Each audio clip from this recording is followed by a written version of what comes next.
Boy kami.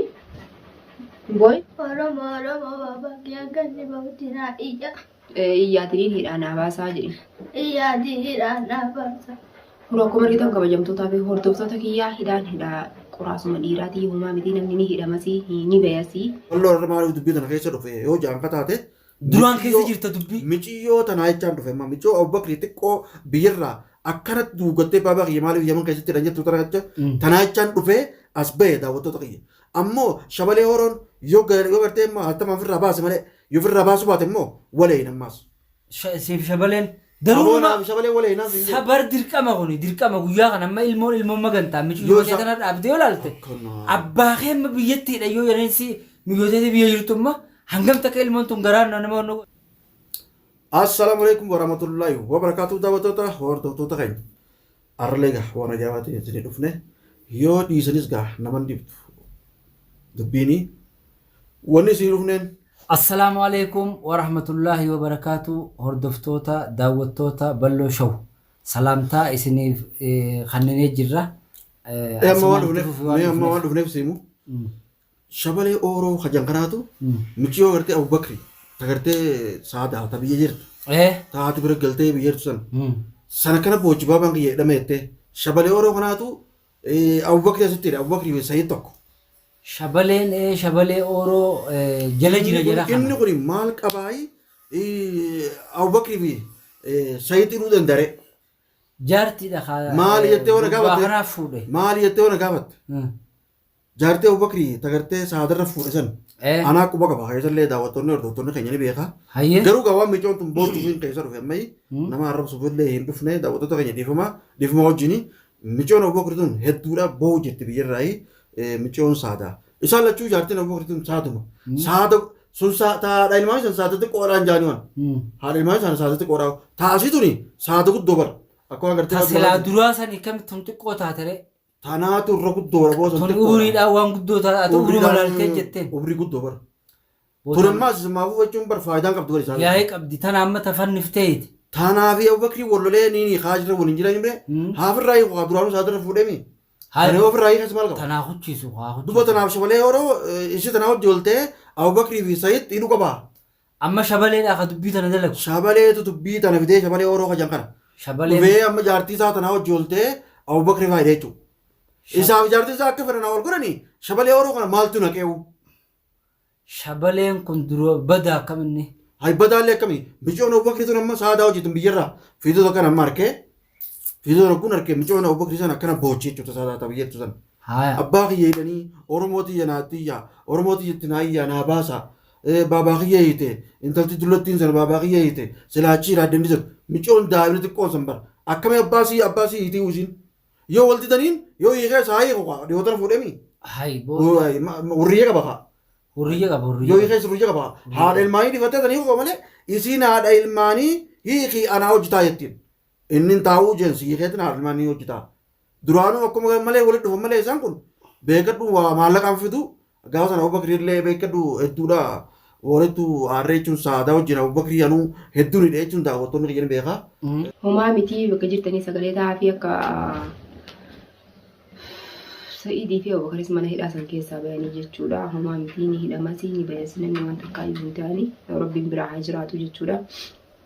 Yoo sababa itti meeshaa irratti argamsaniif xiqqoo miidhan malee waan takkaayyuu hin ta'anii jechuudha. Abubakar na dhahee maaree na dhahee jettee harka ol qabattee deemti.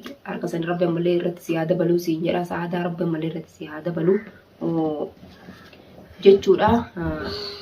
Ani dhugaa rabbii dubbachuudhaaf waan haasa'ullee waan dhiisullee walii hin beeku jechuudha. Yeroo ammaa kanatti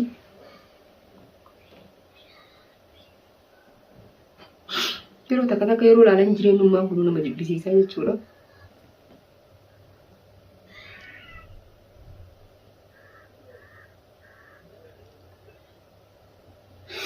Anumaa fi isa adda baasuudhaaf anumaa fi isa nama bultii namaa diigu rabbiin illee ni diigaa rabbiin illee ni jaalatu rabbiin nama biratti illee jaalatamaa mitiin anumaa fi isa akkamitti adda baasa jettee waan kana guutuu walitti laaqu jirti jechuudha intalli sun.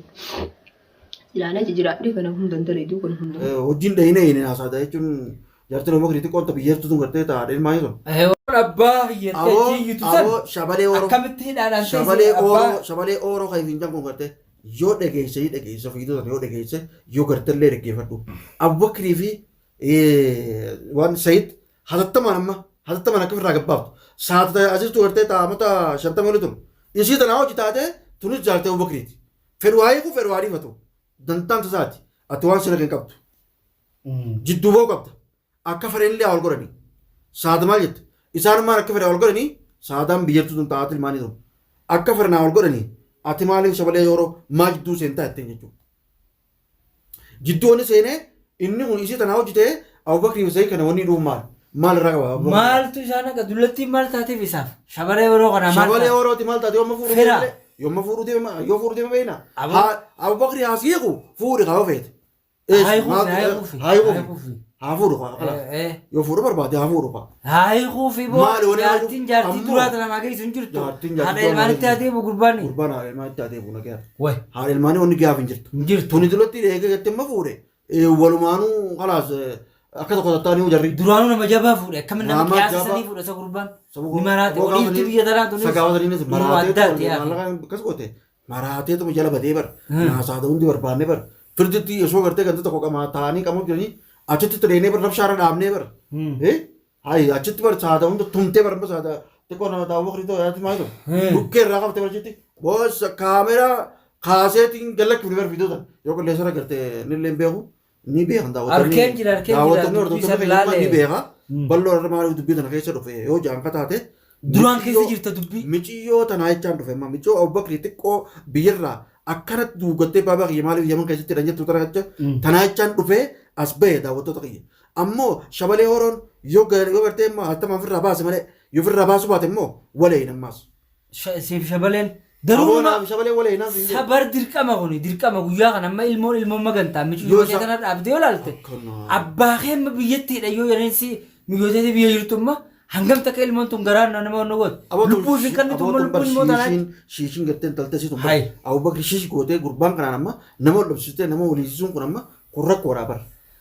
Dirqama gallakkisuu baannaan inni oolees keessan bulu. Lakki dirqama kun dirqama. Shabaleen amma jara kana dafee hatattamaa yoo hin baafne numaa'uu heddummaanneeti baasise. Akka keessatti maaltu sun mul'ata? Waan hedduun na mul'ataan michiyyuu masiyyaa na duraa mul'ataa'u. Ankana kana dheeyxanii numaa'uu irra siquudha fedhaa'unni. Aboo shakamiin godhaa'u. Irra siquudha. Akka inni waliin namatti hin deebiin. Takkaa isaa jala takkaa hoo naaf jaataa hojii sana keessa. Bakka daa'ima sana akkasi boochisu walee hin warra. Shabaleen dirqama fannifamuu qaba. Hojiin dheeyneetiin kaameraa maraa Abubakrii fi gartee intarasaan gartee taasisti immoo shabalee yeroo hojiin gartee wal taatee Abubakrii itti tan. Dhukkee irraa kaafne booyi maal abbaa isii. Tuni ammallee jalaa deemuu qabdi malee Abubakri illeen asumaanuu hidhaa keessa jiraatu gaafa baay'ee waa dhageerte isi tana eeguu qaba. Saada guddoo rasii tuni an duraa'uu naan taane. Satuwaa ilmaanuu qabdii fi. Saboo ilmaan qabdii deengatti. Dullatti nama jabaadha. Nama jabaa nama bubbulee maaf. Nama bubbulee nama badda adda isaati miti. Abubakri xiqqaa bara. Saada haati ilmaanii tunis xiqqoo bara. Tuni bara nama bubbulaa barchuu namoota 70 taqa. Wamata 70 takanii geessi. Michiyyummaan taayibootuun xiqqishoo barsaada. Anamma isaan kana hundarra wanni jechuun qaceellu nana jechuun daawwattoota yaaballee as beechuun fiduu tana akka waraaburu godhe. Michi Abubakrii xiqqoo tana gartee tana takkana boocee duuggatu tana tasaada akkana duuggatu kana. Michoon daawwituun abbaa kiyya jedhanii abbaa kiyya shabalee horoo hidhee abbaa kiyya saada dacheessuun hidhee tuni dullatti maal diimne abbaa kiyya wanni hiituuf maali. Ay abbaa ilmaaniiti isin wanni hidhaa keessuun maali dheengatta fuudhee haayee qofaafirraa yoo hiikees maal qaba. Michiyyoo nama baalee akkana iyyitiisa biyya baaleeti. Biyyarraayii akkanatti iyyiti biyyarraa. Arsii baaleetta dhiyoo tana galchee sana. Dhiyoo tana galte qabu ilmaan duraan galchee. Jabduudha saadaa galchee haa godhu gaafa. Saada ilmaan duraan galan saada dhiyoo tana galte ilmaanitti. Amma ilmaanoo jijjiirti jechuudha. Baabaa sayii kana hidhamuu dhageenyaan. Yamani baabaa hidhan jennaan akkana. Yamani baabaa hidhan mijoon kaa baabaa ni beektu yaman kana. Akkasitti bar duugattee akkatti daa'imni san boochu aboo shabalee oroo ati jaasaa rabbi si haa kafalu. Shabalee gaafadhaa'u haa hojii dhaqiifuu haa shabalee. Shabalee kana jechuun ni hundisu. Shabaleen ilmoo magantaadha ilmoo ta'e tana miyyuma ta'e tana dhaabdee dhalta. Isa dhaqiifuu haa boo shaara. Isa dhaqiif kaa shaara maarree tana gala jaani. Laalamma daawwattoonni hordoftoonni keenya dhagaa. haadha keewwatu yoo Saayidii fi Abubakar kana inni guyyaa takka keessatti arraa boru galakkisu baate shabalee waroo magaalaa tana keessa oolan bulu. Saayibban keetii dilmachuu baannaan guyyaa rakkoo maal faayidaa qabda malee ilaanuu gogguun onni waa nama dhufe ceetee nama kee itti dhaqqabuu qabda malee itti dhaquu qabda nama kee. Aboo waan ammalaa ni beektaa saatota biyyattuu sanii. Saayibni guyyaa rakkoo namatti. Saatota biyyattuu sanii fi mittee miccoo gartee saatota gartee taa'uu bakka miccoo tanaa jechaan dirqama shabalee waroo kana jechuun takkaa hidhuu takkaa hoo yama kana keessa baasu. Waan mukhalameen kana beekadha. Garaa waa dhalee ilmu matee ilmu matee ilmoon saada ilmoon Abubakar ilmooti yaabara akkamitti daa'ima sana biyyarraa akkanatti yamanitti jechuudha abbaan ka'edhame jechuudha. Dhaqii gaafadhu inni dubbii goggoonaan hidhii haadha isaa gaafatu. Isa kana dhukkee irraa haafne takka dhukkee irraa kaasu takka hoo dhahinee hidhu. Mukhalameen kana. Kana ta'uu baannaan waan biraati. Inni kun dafee ofirraa galakkisu baannaan dubbii biraati. Daa'ima sana jecha dhukkee irraa qabna dhahinee.